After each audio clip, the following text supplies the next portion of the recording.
continue on the growth that he's had. I think he really made a lot of explosive plays, a lot of things as a rookie that we were excited about.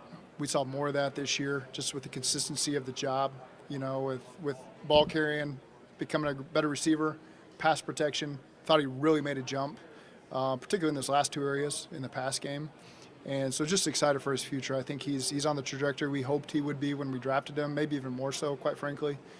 Just about all the right stuff. And so really excited to see where Chase goes year 3. Absolutely it is. And that's something we'll address over the course of this offseason. But, I think that's a big part of what you do to have a second and third punch that you can utilize as well.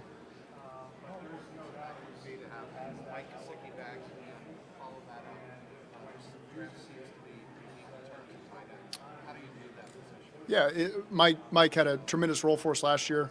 I think especially as the season evolved and we got to know him better, we're able to use him in a way that best utilizes his skills. He and Joe have a great relationship, very productive for us, a really good matchup for us, especially as the year went on there. So really high on Mike Gesicki, and again, that's something we're working through to make sure he's still in the fold.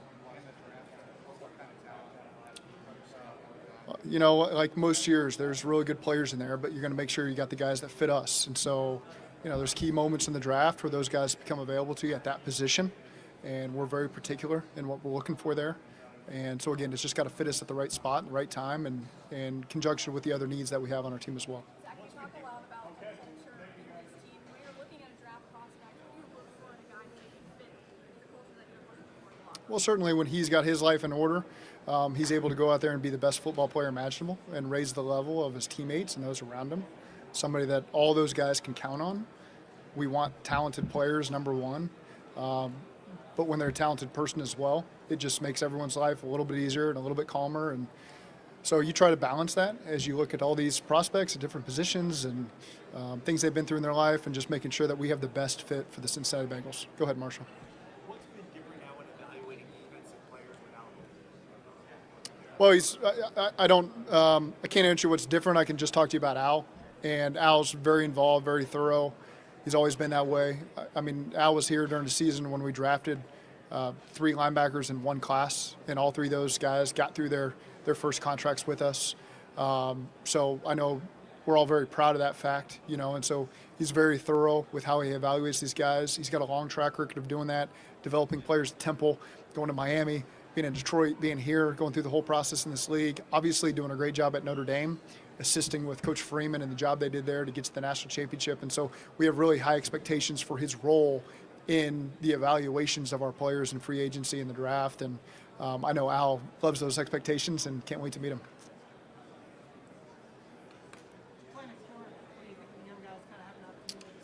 I think that's the cornerback position is an area. It's great to see you, Charlie.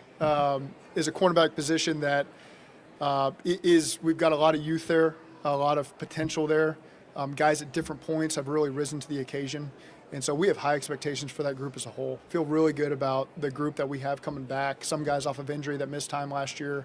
So just really feel like that's a young, hungry position group. I think Chuck's done an excellent job with those guys, helping them develop. Will help them reach their potential. And so just really excited about that group and the depth that we have coming back.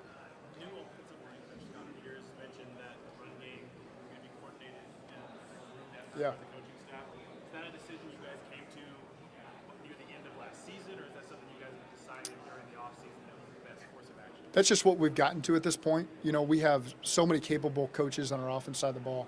James Casey, Justin Hill, guys that can really insert themselves into the run game, that have been here for a long time. They understand the guys we have and the talent levels we have and how to best utilize those guys. So certainly that'll be a more collaborative process. And again, always believed in how we've done it and just not afraid to continue to evolve how we do that, to just try to make the offense the best it can possibly be for the Cincinnati Bengals. There's been a lot of conversations about contracts with Trey Hendrickson and Marr. Can you talk a little bit about the other receivers like Andre Yoshavas has continued to grow every single year he's been with us. So going into year 3 now, he works really hard in the offseason to raise up any weaknesses that he's perceived to have and come back stronger in those areas. Really excited about he can play really all 3 spots for us on offense. one of those guys that's willing to do whatever it takes to get the job done.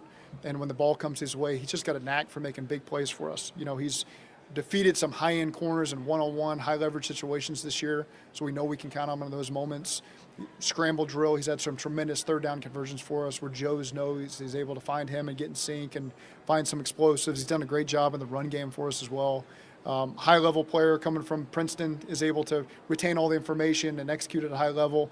Really excited for the trajectory that Andre's on. And Charlie's another guy. Again, he's fought through injuries over the course of the season. We've got high expectations for him going into year 3 as well.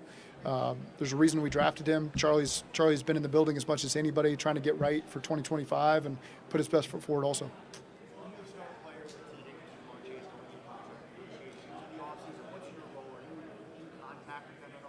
Well, number one, it's good to have great players that want to be rewarded. That's a great problem to have. And, with Marr, we certainly want to make him the highest paid non-quarterback in this league. He's deserved that. Went into a year and won the Triple Crown and did all the things he could do for us to just have a tremendous year. So we'll continue to work through for that. T. Higgins, same time, working on a long-term deal with him. We want T around here, not just next year, but in the future. And T's been a big part of all the wins that we've had and keeping defenses accountable so Jamar can have his best days and Joe can have his best days and T. And so, again, that's a trio that we want to keep together, and we feel like we're best when we have those guys. About 2 months now since the season ended, as you went back and watched the film of the year, do you feel like, you guys are maybe a piece away, or what more do you need now to get back to that, Yeah, well, certainly we got to start faster. I think, the way we ended winning 5 games in a row to finish the season, we felt like we were playing at a high level and capable of doing damage in the playoffs, but it was our responsibility to do a better job early in the season to put ourselves in position to capitalize on that, and we didn't do that. And so none of those games really felt like they got away from us. They were all one-play games at the end that we just did not finish, and so we have to do a better job of starting fast and finishing with the opportunities we get this season in order to put ourselves in position to win the division, have some home field playoff games, and give ourselves the best shot to go win the Super Bowl.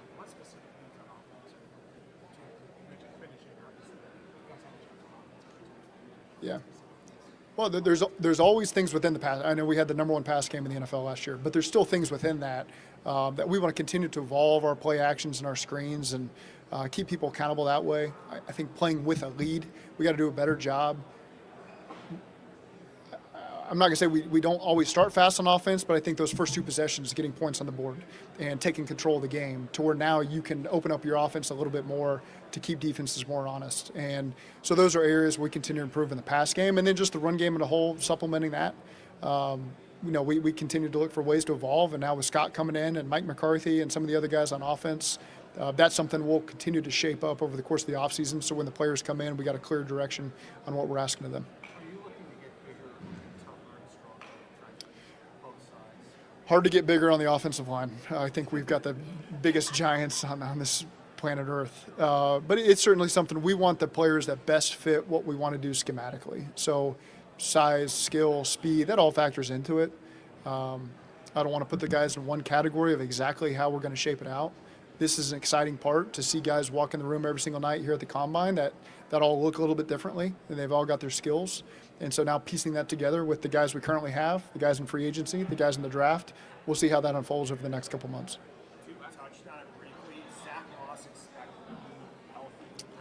We're still working through that. It's always a scary deal with a neck injury, and he's doing his best to be able to come back healthy off of that. And so, again, that's a decision we'll keep working through. Zach, when you evaluate, running backs in the draft and watch the film, what are the things that you're looking for, whether it's, the little intangibles when you watch a running back? Well, how do they do with the ball in their hands? Okay, whether that's running the ball, the vision that they have within the scheme, because all their schemes are a little bit different as you watch each of these guys. It's all, they have different backgrounds of what they majored in. We want guys that can catch the ball out of the backfield with the amount that we throw it. We don't want a guy that just comes in there, can only carry the ball, only pass protect. You have to be able to get out and keep the defense honest from that perspective. And then pass protection. With Chase right now as our primary first and second down back, when can you give him a break? He's capable of playing on third down. Sometimes we played him every snap of the game as we did it, but you want to take some of that off of him. So you want a guy that can carry the ball also on first, second down, but but be able to protect in the pass game as well. And sometimes that's harder to find on college tape than others. Some guys are not asked to do that. Some guys, their protections are pretty simplified where you don't get to see everything you want to see on tape. But you get a chance to meet with those guys and understand their capability of understanding what they're being asked to do and what we're going to ask them to do. And that's part of the information we have to parse through during this process. Going back to last season, one of the big storylines was the losses in one score and just generally tight games. Now it's some time to reflect on it. What do you think you can do as a coach to put the team in a position to be on the other side of those tight games next Yeah, we've had years where we've been on the other side of that, so this is one of those years we just weren't able to make the plays at key moments earlier in the game that would have allowed the games to separate. So it doesn't need to always come down to the last kick of a game or the last 2-point conversion of a game. There's opportunities that you can take hold of in the second or third quarter to where we can run away with some games. And I'd much rather focus on running away with some of these games than being in these tight games. But we've got a history with a lot of guys on this team of closing games out, and we're going to get back to that this year. What can you learn about a guy at the top line? For me, it's a starting point. It's maybe your first face-to-face interaction. So sometimes you don't walk away learning a whole lot in a 18-minute interview. You get a general sense of the player and who they are and their background and what makes them tick. And it's something that you can then try to learn more as you move forward in the process. So we've watched the tape on these guys, more so Duke and that staff. I've watched them all thoroughly. Our coaching staff is getting up to speed on that now. So now you get a chance, just an introductory foundation, who this person is. We need to do more research on them as we move forward. And so really just that beginning part of the process for us as coaches at least. Trying to make very clear players. Is your goal to test these guys and see what they're all about? Or is it more about establishing? Hear and talk. They don't walk in the room and we attack them right out the gate. That's not exactly how we operate.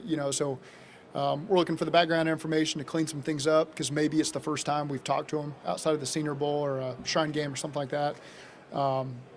And then you get a chance just to watch some tape with them and hear them talk football, hear them, how were they coached, how do they respond to coaching. So again, it's a process that our scouts drive and our coaches supplement. And so the position coach is usually up there talking through some plays with them as we get going. A lot of the AFC North defenses, kind of built similarly, star edge rushers. Can you start over again? I'm sorry. A lot of AFC North defenses, built similarly, star edge rushers, downhill safeties. Is there anything that maybe Al is bringing in now as he comes into this role, or maybe you're considering in the draft to kind of maybe change from the norm of how this defense has been built? Well, we're going to do what our players do best. We're going to put them in the best positions on defense with Al to make sure these guys can play up to their potential. That's key number one is who do we have in the building? What can they do best? We've certainly got schemes that we believe in, and you can mix some of that stuff up. But number one is what players do we have in the building? How can they play the best to be at a championship level? And then we're not afraid to adjust from there. And so that's a process that takes place. It's every day we're in there watching defensive tape with these new coaches, making sure we iron out our foundation. We'll get the players in the building, we'll respond to them, and then we'll adjust it as we need to go forward. A lot of players have talked about some of the more out of left field or crazy questions they got in the combine. What's the craziest most out of left field question you've heard in the combine? I wouldn't say that I've really been a part of something out of left field like that as combine questions go. It's been pretty tame is maybe the best word, and I'm not ashamed of that. I think that's the right way for us to do it, to try to gain the most information so they can just be their true self and feel comfortable in the environment, and then we take the information as we see fit. You never as a young coach. Go ahead, James. I'll come back to you in a second.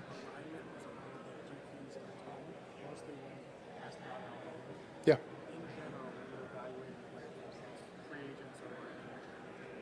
Having that alignment about how crucial is that? Not just getting them to pick right from the talent but knowing Yeah. the plan. The plan for it's critical to have alignment between the front office, Duke and his staff, and our coaching staff, and that's something we take great pride in.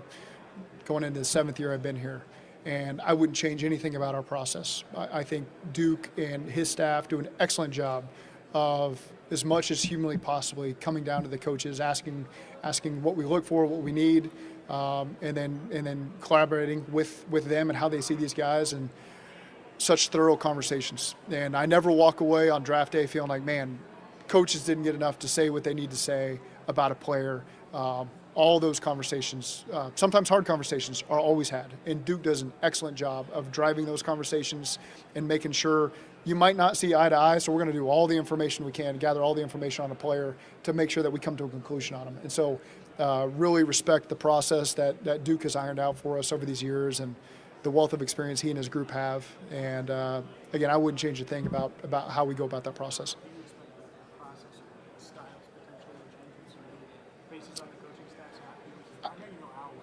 Yeah, with the new coaches, I don't see the process changing. Again, that's driven by Duke and his staff. This is their season, and we're supplementing that. And so, again, we'll thoroughly go on the road and do every evaluation we need to at the pro days. We sit in the office, we watch all the tape, coaches write the reports, and then Duke takes that information and we have the conversations from there. But again, very thorough process that we firmly believe in.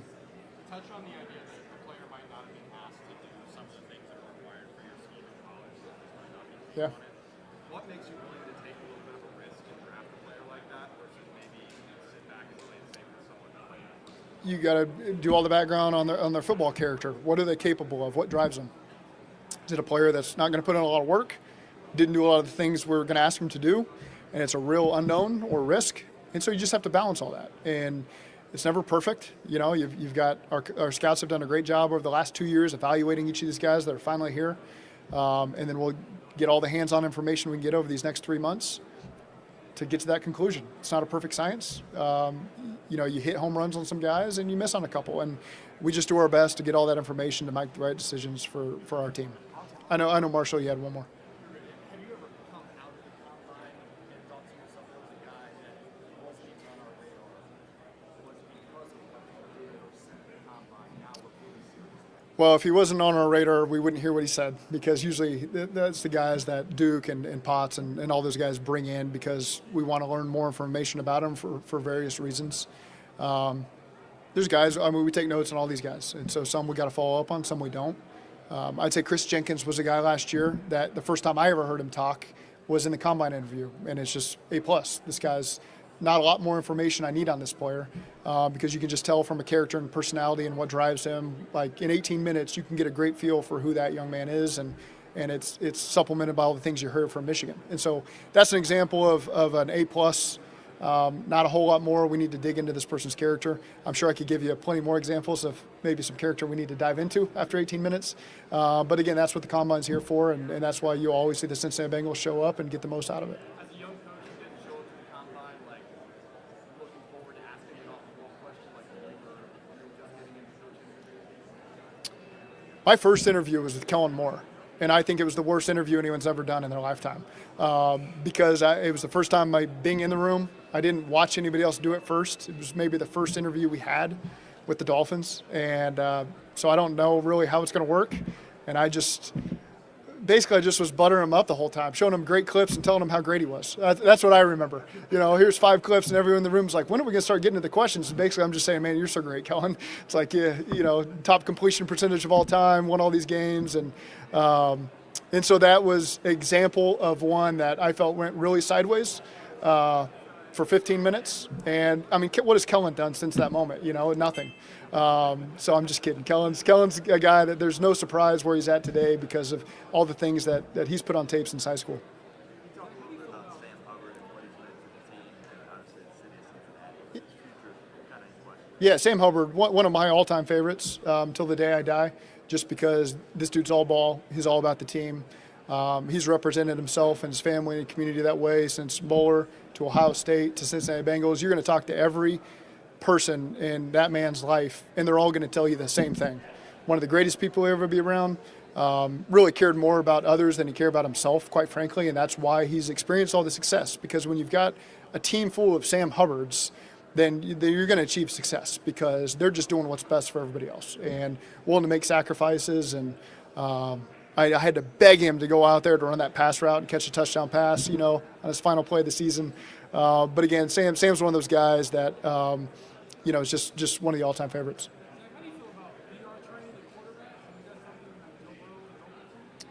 quarterbacks? VR training and quarterbacks has a long history, a 10-year history probably in this league of different companies implementing it. And I can think of 20 times I've been at the Combine watching VR deals. And I can't speak on all of them. I know some guys have had tremendous experience with them. And I think you got to be open as this thing continues to evolve with technology and VR and AI. And those are things that we're always open to and willing to go listen to and see if it's the best fit for us. I know some teams have had experience in a very positive way dealing with that kind of stuff. So, again, that's something we spend time every year researching and seeing what the best fit is for us. No. You usually go and they're trying to sell it to you, first of all. So you're going through it yourself of what a player would be going through if they're utilizing that training. Do you think the complementary pass rusher alongside Trey Hendrickson is already on the roster, or is that something you think the team needs to address this offseason? I think we're always looking at every single position, how we can make ourselves better. So we've got Trey Hendrickson, who is an elite pass rusher, has led the league in sacks this last season. Over the course of the last 4 or 5 years, he's led the league. So he's one of the best to do it. And we're always looking at ways to improve around him. We've got some young guys that we believe in, we'll continue to invest in. And we're always open to adding more weapons to that as well. Okay, thank you.